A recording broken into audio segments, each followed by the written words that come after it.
Dokter Reza, Mas Ali ya, suka susu kan? Dokter Sheila juga ya? Suka banget. Sangat suka. Kalau tadi kita lihat tayangannya, tadi kayaknya semua orang mungkin hampir suka susu. Tapi bener tau nggak nih? Saya mau tanya penonton di sini, suka susu nggak semuanya?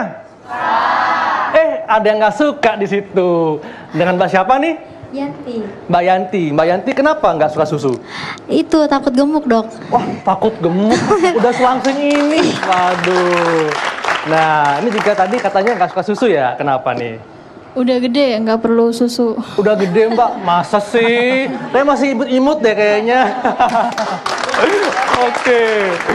Jadi ada beberapa yang beranggapan kalau misalnya minum susu itu seperti anak kecil ya. Betul. Dan ada juga mitos dan fakta mengenai susu. Iya. Mungkin bisa dijelaskan langsung sama Dokter Raisa nih di Iya. sini. Iya, baiklah kalau yang pertama tadi ya kan mbaknya takut gemuk tuh kalau minum susu. Nah sebenarnya gemuk atau tidak itu dari jumlah kalori harian yang masuk. Jadi minum susu asalkan makannya tidak berlebihan itu tidak akan membuat seseorang jadi gemuk gitu. Kecuali ya kalau minum susunya kayak 2 galon sehari ya itu wajar aja lah kalau jadi gemuk. Oh gitu dok ya. Oke, kalau susu itu hanya untuk anak-anak pada masa pertumbuhan, betul gak itu dok? Ya itu sebenarnya nggak benar juga ya, Iya. karena gini kalau susu itu sebenarnya bagus untuk semua usia, Iya. karena kandungan dari susu itu sendiri dia mengandung banyak kalsium, vitamin D, terus magnesium, Iya. potasium, vitamin D juga dan vitamin A, vitamin B, jadi banyak sekali Banyak kandungannya. kandungannya dok ya. Nah Iya. kalau Mas Ali ini minum susu sejak kapan nih Mas? Sejak kecil dan sampai sekarang masih. Masih ya? Yang pengen saya tanyakan adalah untuk dewasa nih, bahkan usia seperti usia saya 42 tahun, itu minum susunya bisa berapa kali sih supaya nggak jadi gemuk gitu loh dokter? Iya. Jadi sebenarnya ada batas rekomendasi Ada batas harian. Batas rekomendasi hariannya itu sekitar ada yang bilang 2 sampai 3. Ada juga rekomendasi kalau dari American Heart Association Iya. menyarankan 3 sampai 4 gelas. 3 sampai 14. Iya, oke. jadi kita bisa ambil nilai tengahnya kira-kira Iya. 3 gelas 3 lah per gelas. hari. Itu Nah, masih oke. masih aman berarti, masih masih aman. aman. Lebih dari itu baru ya tidak disarankan. Nah, tapi gini dok, susu ini kan ada yang susu yang full cream sama skim milk atau Ya, rendah lemak. benar, Nah ini benar. kalau untuk usia kita nih yang Ya. masih imut-imut, sebaiknya susu yang mana nih, yang full cream kah atau yang skim milk atau rendah lemak? Iya, jadi kita mengenal dulu tiga-tiganya ya. Ini Iya. saya coba jelaskan. Jadi kalau yang full cream itu lemaknya sekitar 3,5% per gelasnya. 3,5% per gelasnya per ya. gelas. Iya. Kalau misalnya yang yang low fat, low fat itu Rendah lemak ya? rendah lemak itu 2%. 2%. Nah kalau yang skim hanya 0,2. Oke. Jadi kalau untuk seusia kita ya sebaiknya yang skim karena ya. lemaknya hanya 0,2%. Iya, iya. Oke, baik dok. Ini mitos atau fakta selanjutnya, susu ini bisa menguatkan tulang. Ya, itu fakta. Karena tadi kandungan kalsium dan vitamin D di dalam susu ini sangat banyak. Iya. Dan 1 gelas susu itu sudah mengandung kalsium yang setara dengan kebutuhan energi harian kita sekitar sepertiga. Sepertiga ya. Iya, oleh karena itu tadi ada disarankan minum susu 3 gelas sehari 3 ya gelas untuk sehari ya. memenuhi kebutuhan harian kita. Tapi dok, apakah semua susu ini bisa mencukupi kebutuhan kalsium kita? Karena kan ada nih susu yang memang dikhususkan tinggi kalsium. Iya, kalau susu yang tinggi kalsium biasanya kita nggak perlu sampai 3 gelas. Jadi dengan dosis yang lebih kecil itu sudah mencapai sudah hampir memenuhi kebutuhan kalsium gitu, Dok, hariannya gitu. Nah, ini dok, ini kan susu kan ada susu cair ya, ada susu bubuk juga. Nah, ada nih mitos di masyarakat yang mengatakan kalau ibu hamil sebaiknya mengkonsumsi susu bubuk. Iya, ini benar atau tidak dok? Iya, sebenarnya sih itu mitos ya. Mitos ya? Iya, karena baik susu bubuk maupun susu cair itu sebenarnya sama baiknya. Iya. Tapi memang alangkah baiknya lagi kalau sebelum membeli kita lihat lagi nutrition fact-nya dari setiap label susu itu. Iya. Jadi kandungan apa yang terdapat di dalamnya. Terus lebih lengkap yang mana sih, lebih banyak yang mana sih kandungannya. Nah, Oke. itu harus Jadi kandungan dibandingkan. apa yang memang bermanfaat untuk ibu hamil? Kalau Nah, Mas Ali nih, Mas Ali kan baru punya anak nih. Istrinya Mas Ali waktu itu sukanya susu bubuk atau susu cair? Susu cair sih, lebih ke susu cair. Waktu pas hamil. Sampai sekarang masih konsumsi Tapi susu? itu sebelum hamil ya. Sesudah hamil sih biasanya konsumsi bubuk ya. Oh, oke, berarti Karena benar untuk ya. untuk menyusui gitu kan ya, untuk menjaga kandungannya seperti itu. Oh, Lebih ke situ sih. Sekarang anaknya udah usia berapa? Mas? Sekarang baru 3 hari. Oh, baru 3 hari. Baru banget. Jadi masih ASI ya. Jadi sekarang masih ASI ya, Masih ASI, full ASI sampai betul, dengan betul. 2 tahun. 2 tahun, ya. Oke. Insya Allah. Nah, nanti kalau sudah selesai ASI-nya, rencana mau beralih ke susu cair atau susu bubuk? Kayaknya pengen konsisten di ASI aja ya. Di ASI kalau ya, bisa, oke. seterusnya biar lengkap ya. Lebih lengkap ya, betul. Setuju banget, Mas Ali. Selain itu nih dok, ada mitos berikutnya. Minum susu bikin gemuk. Tadi udah sempat Iya. dibahas ya. Gitu. Nah, kemudian ada yang mengatakan bahwa hanya susu putih murni yang bagus untuk tubuh, dok.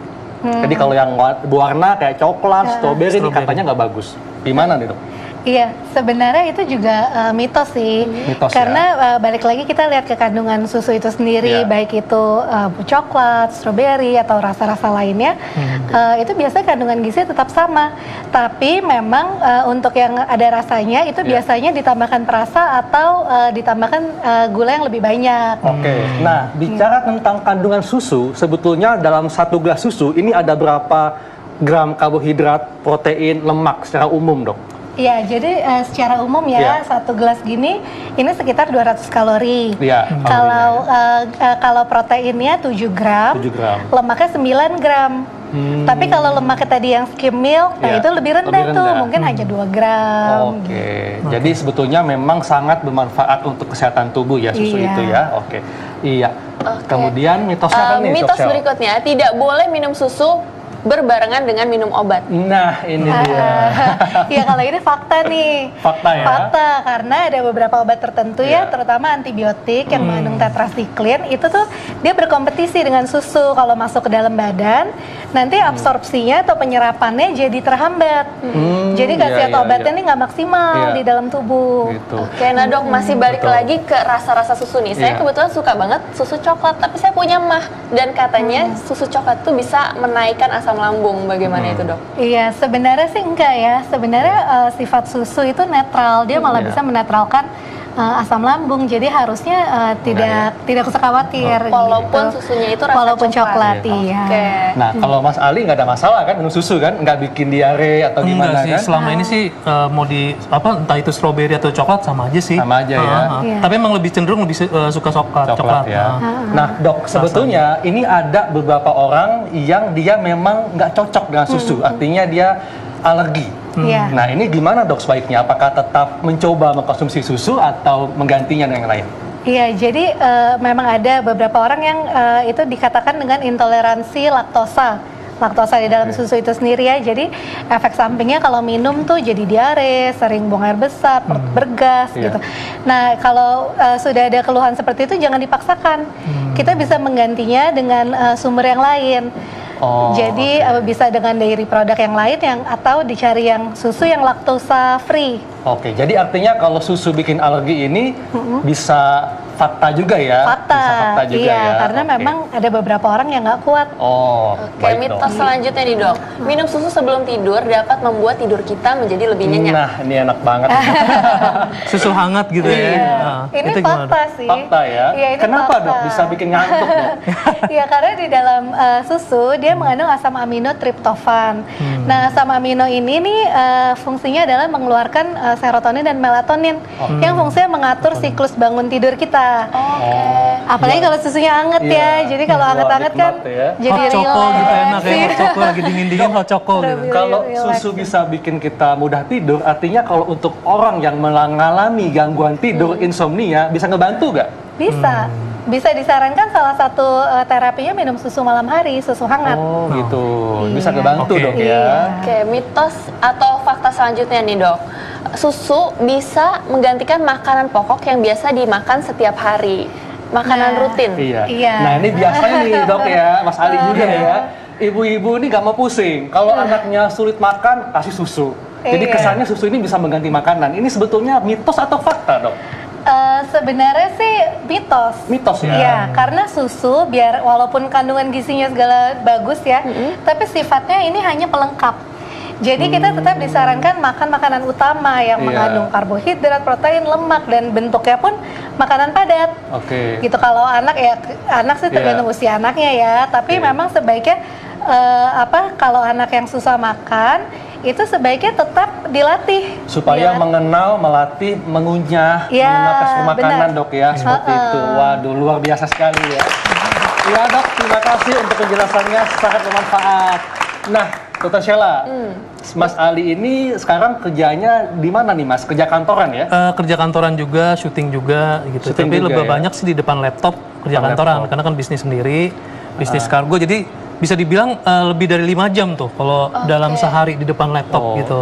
Jadi Nah, apa nih yang itu dirasakan ada Mas? Jadi yang dirasakan yang pasti tuh di punggung tuh pegal gitu kan. Mungkin pas awalnya saya berusaha untuk posisi sempurna lah ya, seperti ini. Tapi lama-lama kan udah males-malesan kan, ntar Iya. belok kiri, kanan gitu kan, terus ntar bongkok gitu. Padahal udah Seperti itu rutin sih. minum susu ya? Udah rutin, Oke. udah rutin. Ini pas banget nih Mas Ali nih. Setelah ini Dr. Sheila kita akan bahas apa dok? Jadi setelah ini kita akan bahas penyakit-penyakit yang sering dialami oleh orang-orang pekerja kantoran. Apalagi yang duduknya seperti Mas Ali nih, suka lebih dari 5 jam dan Iya. suka lama di depan komputer. Jangan kemana-mana, kita akan bahas saat lagi tetap di acara Ayo bersehat.